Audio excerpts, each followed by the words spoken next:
In this episode, I will attempt to recreate one of the finest pieces of garment of the Viking Age, a tunic from Hedeby, the great trading town of Scandinavia. I will be working with a high quality wool fabric dyed with walnuts and a fine woolen thread coloured with the same walnut mixed in with a little bit of madder. And I will also be using a set of handmade copper needles and a few other simple tools to reconstruct this essential piece of Viking clothing. We will start by looking at the typical Viking style tunic, a simple design made from rectangles and triangles, easy to cut and easy to measure. But as we will soon discover, this generic style tunic doesn't tell the whole story. By studying fragments from Hedeby, we'll assemble a more complex and daring pattern that reflects a surprisingly modern fashion for the late Iron Age. So grab your favorite drink or snack, get comfortable, and let's get started.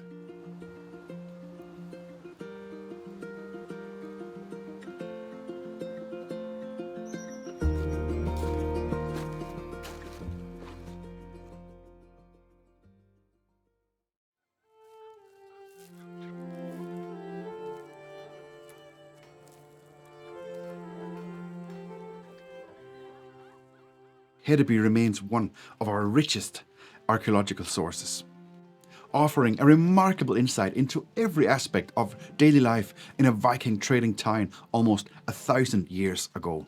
From daily routines and craftsmanship to wealth and power. The unique preservation conditions of this site has given us rare clues about how people in the late Iron Age of Scandinavia dressed.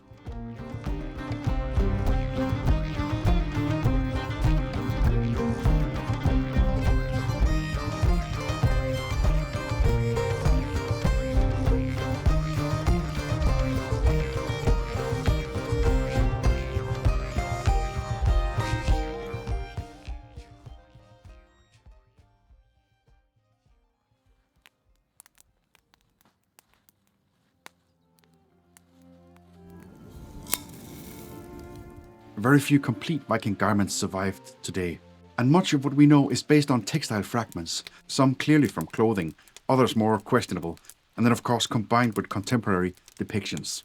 This means that almost any reconstruction of Viking Age clothing is open for interpretation.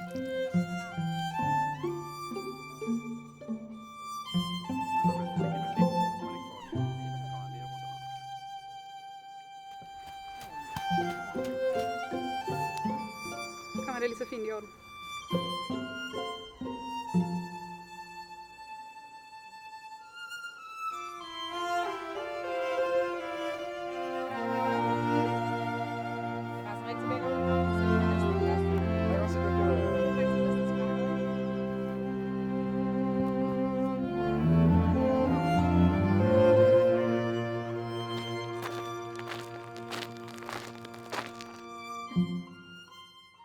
I am just going to take a moment here and thank you so much for watching the video. It doesn't matter if you're here for historical reenactment, if you're here to learn, if you're just here for the cozy atmosphere, but you are, no matter what, you are very welcome to the channel, and I really hope you're having a good time watching. So enjoy the rest of the video. The classic and often seen tunic design, based on straight geometric shapes, is very easy to cut and sew. It works very well with modern fabrics, which are usually around 1.5 meters wide, allowing for efficient use of the material when the pieces are laid out cleverly before cutting. However, the Viking looms were much more narrow, which makes it almost impossible to create a pattern like this historically.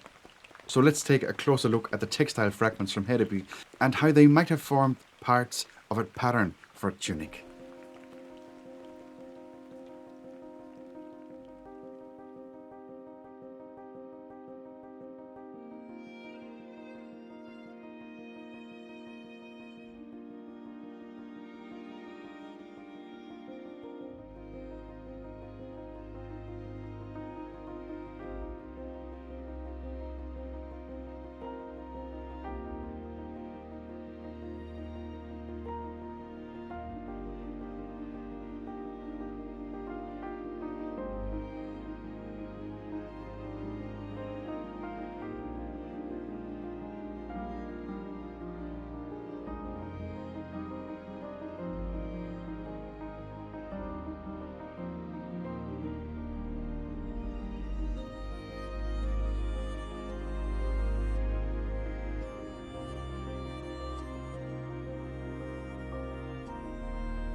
These fragments could as well have been part of a vest or a coat or something entirely different, and they might not even have been part of the same piece of garment as well, but they can be combined into what could represent a tunic. The pattern we'll be using looks like this. It consists roughly of two sections, an upper and a lower part. The upper section is made of 4 pieces, a central front and back piece, and 2 folded side panels. The sleeves are cut almost semicircularly into the body, which allows for better movement and a better fit, and removes the need of the small triangular gusset under the arm in the generic style tunic. The lower part or skirt is made out of squares and rectangles and triangular gores, 8 pieces in total. One of the most interesting parts found among the textile fragments is a small opening along the seam where 2 side panels are connected. There are traces of another type of fabric sewn into the opening, suggesting the possibility of a pocket. If this interpretation is correct, this could be one of the earliest signs of a pocket in Scandinavian clothing, and it's well ahead of its time. To measure and draw the pattern, I used an old tunic that fits me well for reference. I draw, reconsider and adjust, and I strongly recommend testing the pattern on a cheap piece of fabric before cutting into your expensive wool. The waistline should sit at your belt height, and the width of the triangular gores determines how much fullness or flow you want in your tunic, enough to move freely with your hips and legs. The armhole I estimate by eye, and I add to the sleeve accordingly. And I always add around 4 centimeters to every edge as a kind of seam allowance to make sure there's plenty of room to sew.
I start with the upper section by attaching the center front and back pieces to the side panels.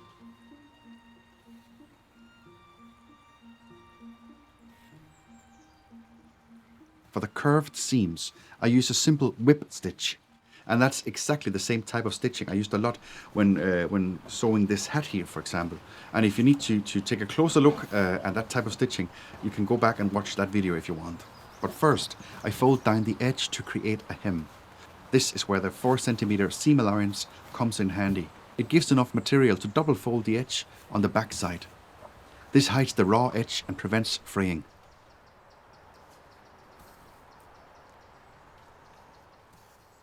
I used the simple hem stitch to secure the fold, going in just under the edge and coming out right above it. On the front, the stitch is barely visible, and on the back side it forms a neat little line of diagonal stitches.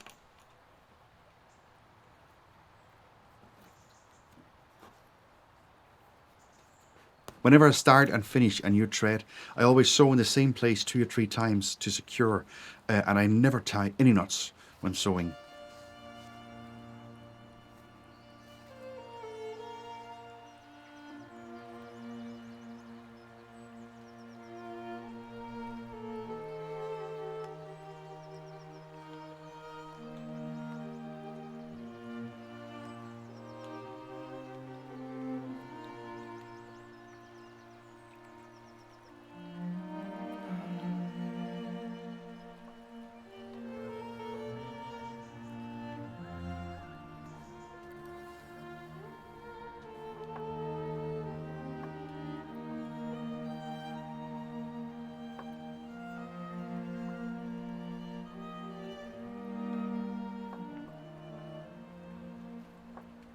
Once the hems are folded and stitched, it's time to join the 2 main pieces.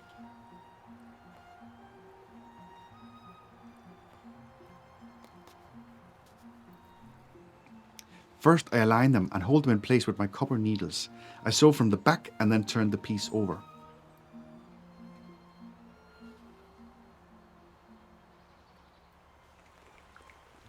The needle goes in a few millimeters from the edge, and effectively it's passing through 6 layers of wool because of the double fold on the 2 parts, creating a very strong seam.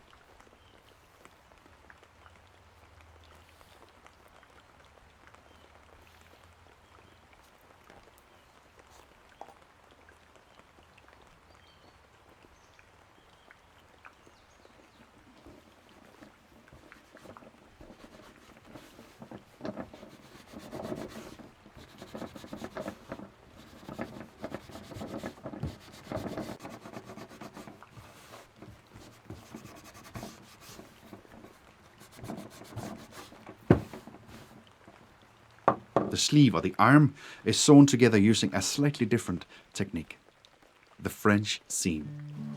I begin by aligning the 2 edges offset by about 3 or 4 centimeters.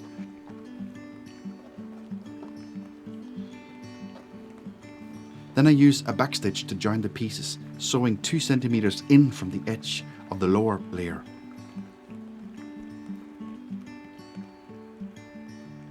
The backstitch is made by going back into the fabric and coming out just a few millimeters ahead each time, creating a very strong and slightly elastic seam.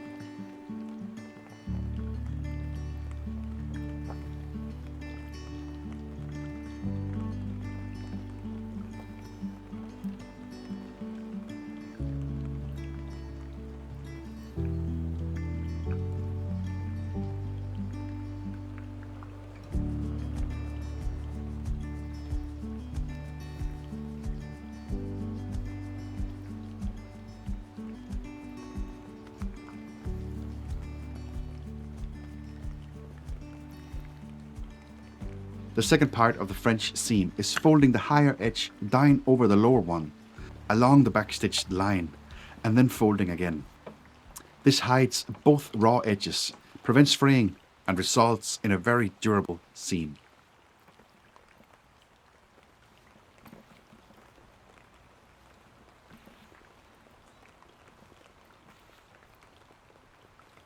It also creates a layered effect, making one piece of fabric appearing to be laying under another piece of fabric, and this can be used deliberately, as we will see later on with the skirt.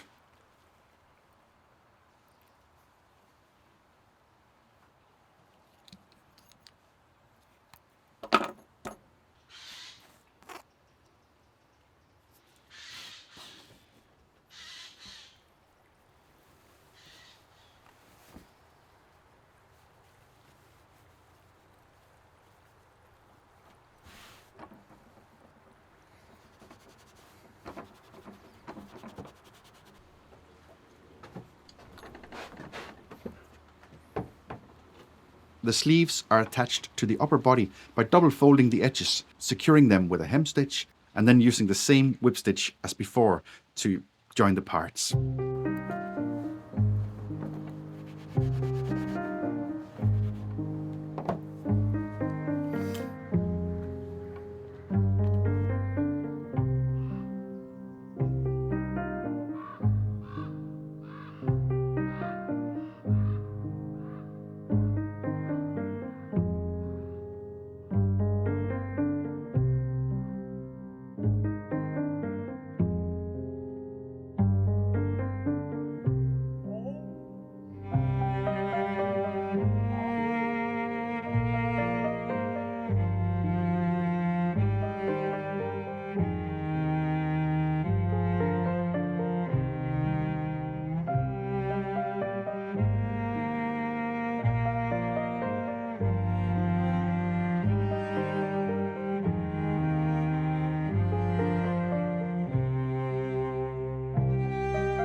The skirt panels are sewn together with the French seam as well, and I used that layered effect to make it appear that the triangular gores are laying beneath the square panels.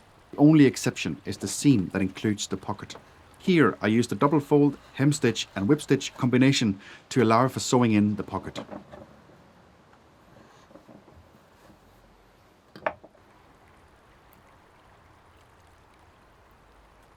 The pocket itself is a simple square of folded linen fabric sewn into the opening along the length of the seam, and at the opening where the two panels are not joined, it is attached to the hem with a running stitch.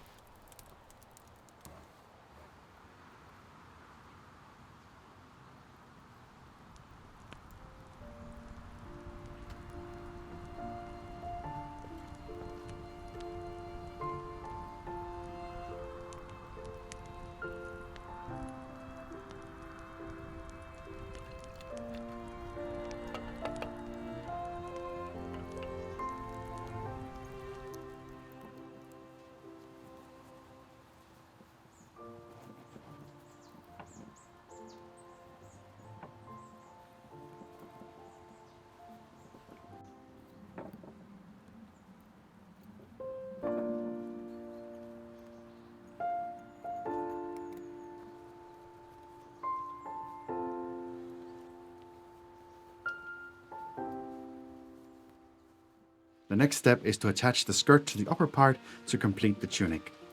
Because of the many places with multiple layers folded, I chose the whip stitch again to join the two parts.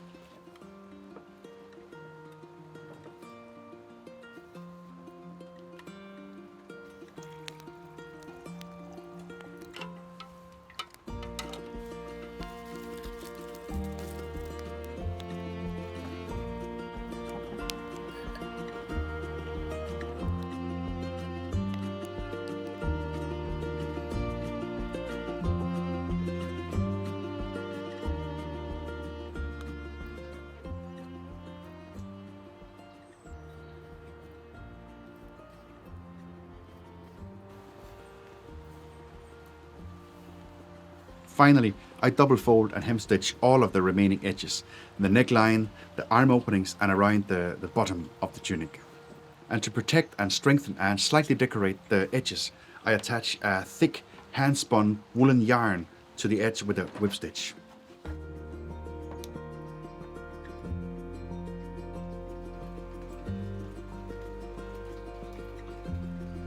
And I have tried spinning yarn myself using a replica of a Viking Age drop spindle.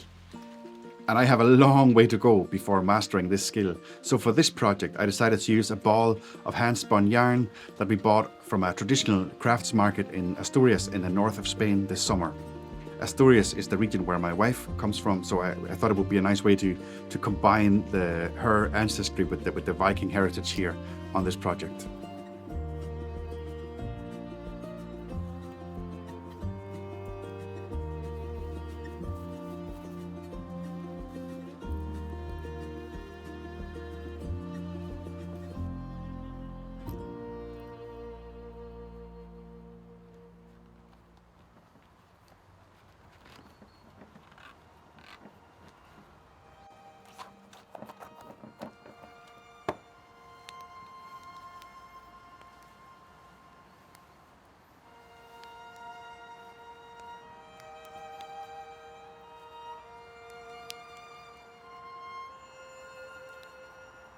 I must admit that I really like the look of this protective edge.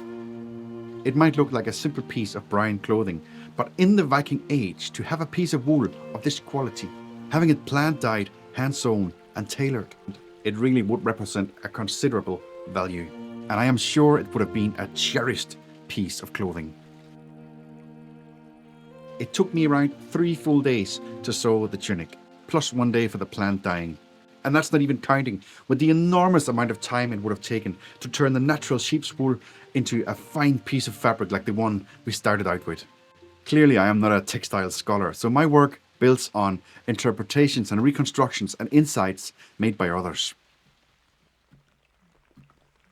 I really hope you enjoyed the video, and I truly encourage you to try and make your own Viking garments. It is a big task, but not as endless as you might think, and it is deeply rewarding. Going through the same slow, hands-on process gives a real sense of appreciation and understanding of the time, effort and value that these garments held back in the Viking Age. So much more than if we just fired up the modern day sewing machine and used factory-dyed fabric. Thank you so much for watching, and I will see you soon in the next video. As always, don't forget to subscribe, hit that little like button, and feel free to ask any questions or write comments in the section below. I will get back to you in time, and I will answer to the best of my ability. And if you want to support the project even further and help me to be able to make this kind of videos way into the future, consider heading over to Patreon and check that out.